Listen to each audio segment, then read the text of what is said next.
ये लीजिए बहन जी, हम काली मंदिर से बहू के लिए ये धागा बनवा कर लाए हैं। हल्दी मेहंदी की रस्म के बाद आप उसे ये पहना देना। हमारे राजस्थान में ये मान्यता है कि कच्ची हल्दी की महक दुल्हन को कमजोर करती है। आप इस बात का ख्याल रखना। हल्दी की रस्म के बाद घर से बाहर न जाने देना बहू रानी को। आप चिंता मत कीजिए बहन जी, हम आज ही मेघा को ये धागा बांध देंगे। किसी की बुरी नजर नहीं पड़ेगी उस पर। आपकी अमानत बनकर रहेगी अब वो 5 दिन के लिए। सगाई के बाद मेघा की हल्दी और मेहंदी की रस्म हुई और फिर साहिल बारात लेकर उनके दरवाजे पर पहुंच गया। विदाई के बाद 8 घंटों का सफर है। अपने साथ सभी जरूरी चीजें रख ली थी ना तुमने? सबसे पहले हमारी पुश्तैनी हवेली में तुम्हारा गृह प्रवेश होगा। वहाँ पर कुछ दिन रहकर रस्में पूरी करनी है। उसके बाद अपने जयपुर वाले घर लौट आएंगे हम सब। हाँ बाबा, सब रख लिया है मैंने, तुम बिल्कुल भी टेंशन मत लो। मेघा अपने ससुराल जाने के लिए बहुत एक्साइटेड थी। साहिल की पुश्तैनी हवेली, शाही रस्में, गृह प्रवेश, सब एक सपने की तरह लग रहा था उसे। लंबा सफर करके वो अपने गांव पहुंच चुके थे। वाओ, कितना सुंदर है ये सब। यहाँ तो सब हवेलियाँ ही नजर आ रही हैं। रुको रुको प्लीज, मेरी पिक्चर्स लो ना उसके साथ। मेघा ने गाड़ी रुकवाई और दौड़ते हुए एक सुनसान सी हवेली का दरवाजा खोलकर उसके अंदर दाखिल हो गई। मेघा के उस सुनसान हवेली के आंगन में पैर रखते ही पीपल के पेड़ पर बैठे सैकड़ों चमगादड़ एक साथ आसमान की ओर उड़ गए और बाहर आंगन में लगा झूला एकाएक खुद से ही हिलना शुरू हो गया। क्या करती हो तुम? ऐसे कहीं भी नहीं चले जाते हैं। भूलो मत, तुम नई दुल्हन हो और ये हवेली नहीं खंडहर है। कोई नहीं रहता यहाँ। आगे से यहाँ आना नहीं इधर। अभी चलो। क्या हुआ? भूत देख लिया क्या तुमने? ऐसे क्यों रिएक्ट कर रहे हो? अरे बाबा, बस एक फोटो ही तो क्लिक करवाना चाह रही थी मैं।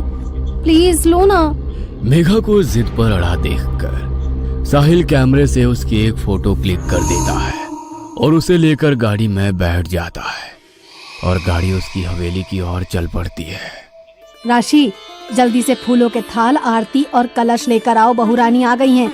साहिल की माँ मालिनी बहू मेघा का जोरदार स्वागत करती है और उसे कलश पैरों से नीचे गिराकर घर में प्रवेश करने को कहती है। मासा की बात सुनकर मेघा कलश को एक टक घोरने लगती है और फिर अपने बाएं पैर से कलश को उल्टी दिशा में गिराती है, जिससे चावल घर से बाहर की ओर बिखर जाते हैं। ये क्या मूर्खता है बहू, अपशगुन कर दिया तुमने। बहू लक्ष्मी होती है और चावल सौभाग्य का प्रतीक माना जाता है।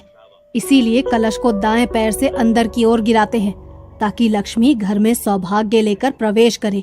और तुमने घर की सुख समृद्धि को बाहर का रास्ता दिखा दिया। ऐसे उल्टी दिशा में कलश कौन गिराता है? अब मासा, जाने दो ना, गलती से हो गया इससे। ऐसी गलती कोई जानबूझकर थोड़ी करेगी। ये लंबा सफर करके थक गई है, इसे आदत नहीं है ना लंबे सफर की।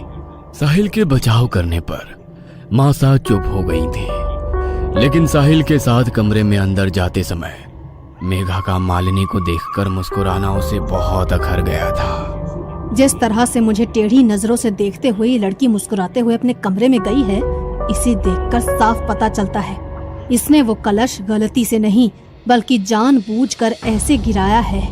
लेकिन बहू ऐसा क्यों करेगी? रह रहकर मालिनी के मन में बार बार बहू मेघा की वो रहस्यमयी सी हंसी और कलश का गिराना घूम रहा था।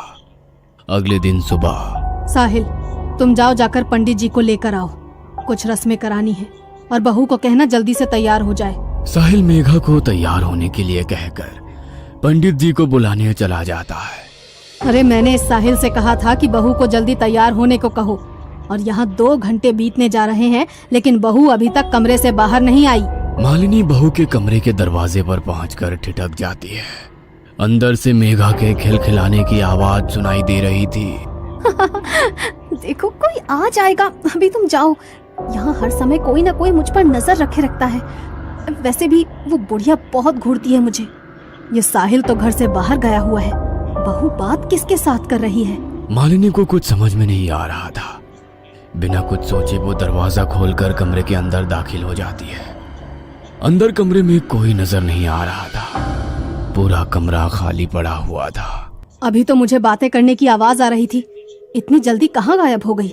मालिनी सोच ही रही थी कि तभी बाथरूम का दरवाजा खोलता है और मेघा अपनी साड़ी सही करती हुई बाहर आती है।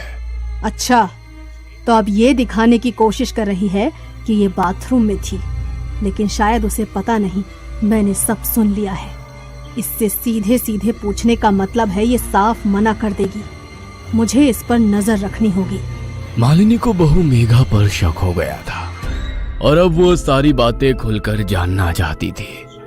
कुछ ही देर में रस्में शुरू हो गई और सभी गृह प्रवेश की रस्मों में व्यस्त हो गए। अगले दिन, मेघा, ये कैसी महक है हमारे कमरे में? मुझे तो सांस लेने में भी मुश्किल हो रही है। सर भारी हो रहा है, लगता है अभी उल्टी हो जाएगी। अच्छा, मुझे तो ऐसा कुछ भी महसूस नहीं हो रहा। साहिल ने देखा कि मेघा के हाव भाव कुछ बदले बदले से नजर आ रहे हैं। वो बात कहते हुए एक बार भी साहिल को आंखों से नहीं देख रही थी। उसके चेहरे पर एक अजीब सी मुस्कान थी और वो लगातार अपनी लटों को उंगली में फंसाकर खुद में खोए हुए गुनगुना रही थी। मेघा, मेघा, कहाँ खोई हुई हो? साहिल के जोर से पुकारने पर मानो मेघा होश में आ गई थी। अब कुछ हुआ क्या अभी? साहिल को मेघा कुछ असामान्य लग रही थी, लेकिन अभी उसने उससे कुछ नहीं कहा। कुछ नहीं, एक कप चाय बना दोगी प्लीज? सर दुख रहा है। मेघा रसोई में जाती है और रसोई में खड़े साहिल के बड़े भाई को अपनी लाल लाल आंखों से अजीब तरह से देखने लगती है। क्या बात है मेघा, तुम ठीक हो? मेघा धीमे कदम बढ़ाते हुए विनय के नजदीक पहुंच जाती है, जिससे विनय बहुत अनकंफर्टेबल फील कर रहा था। ये लो, कुलदेवी का प्रसाद है, मैं वही देने के लिए यहाँ आया था। विनय प्रसाद जैसे ही मेघा के हाथ से छुआता है, वो एक दोहरी सी आवाज में चीखकर वहां से भाग जाती है। इससे पहले कि विनय कुछ समझ पाता, उसने देखा सामने से मेघा रसोई में आ रही है, लेकिन इस बार जेठ को रसोई में देख उसने पल्लू से सर ढक लिया था। माँ, आपको ये लड़की कुछ अजीब नहीं लगती? कभी पल्लू ठीक करती है, कभी आकर चिपकने लगती है, पता नहीं कैसे संस्कार है इसके। विनय अपनी माँ को रसोई में हुई घटना बताने लगता है। अरे एक नंबर की चरित्रहीन लड़की पल्ले पड़ गई हमारे। छी, तुझे आकर छूने की कोशिश कर रही थी। नई बहू की इस हरकत को जानकर मालिनी के पैरों तले जमीन सरक गई थी। पहले मैंने उसे कमरे में किसी से बात करते सुना, और अब ये घटना। कैसी सड़क छाप लड़की आ गई है इस घर में। मुझे नजर रखनी होगी इस पर, वरना खानदान की नाक कटवा देगी ये लड़की। आधी रात का समय था। मालिनी को अपने कमरे में ठंडक का एहसास होने लगता है, जिससे उसकी नींद टूट जाती है। खिड़की की ओर नजर डालने पर उसे एक साया कांच के उस ओर से गुजरता हुआ नजर आता है। इतनी रात को कौन टहल रहा है हवेली में? मालिनी बिस्तर से उतरकर धीरे से कमरे का दरवाजा खोलती है तो देखती है मेघा तेज कदमों से अपने कमरे की तरफ जा रही है। कहाँ से आ रही है ये इतनी रात को? आखिर चल क्या रहा है इसके मन में? मालिनी अब हर समय बहू मेघा पर नजर रखने लगी थी। मैम साहब, चूड़ी वाला आया है। आपने नई दुल्हन के लिए राजस्थानी चूड़ा मंगवाया था क्या? मेघा, जाओ पसंद कर लो चूड़ा, मैं आती हूँ 2 मिनट में। 2 मिनट भी नहीं बीते थे कि मेघा सीढ़ियां उतरती हुई मालिनी के पास आती है। मासा, आपने बुलाया? मैं जरा बाथरूम में थी। अभी तो तुम बाहर चूड़ा लेने गई थी ना? तुम्हारा दिमाग ठीक है? इतनी जल्दी तुम सीढ़ियों से ऊपर जाकर वापस नीचे कैसे आ गई? मैं तो अभी आ ही रही हूँ ऊपर से। कौन सा चूड़ा? मालिनी दौड़ते हुए बाहर आंगन की ओर जाती है, लेकिन वहाँ उसे कोई नजर नहीं आता। ये कैसे हो सकता है? अभी तो तुम बाहर निकली थी, फिर छत से कैसे आई? मुझे कुछ समझ नहीं आ रहा। उसी रात। माँ, मैं एक दोस्त की शादी में जा रहा हूँ, कल लौटूंगा, आप ख्याल रखना अपना। साहिल के जाने के कुछ देर बाद मालिनी को मेघा के कमरे से किसी की मर्दाना आवाज सुनाई देने लगती है। मालिनी बहू के कमरे का थोड़ा सा दरवाजा खोलकर अंदर झांक कर देखती है। अंदर का मंजर इतना डरावना था कि मालिनी के पांव अपनी जगह पर जम से गए थे।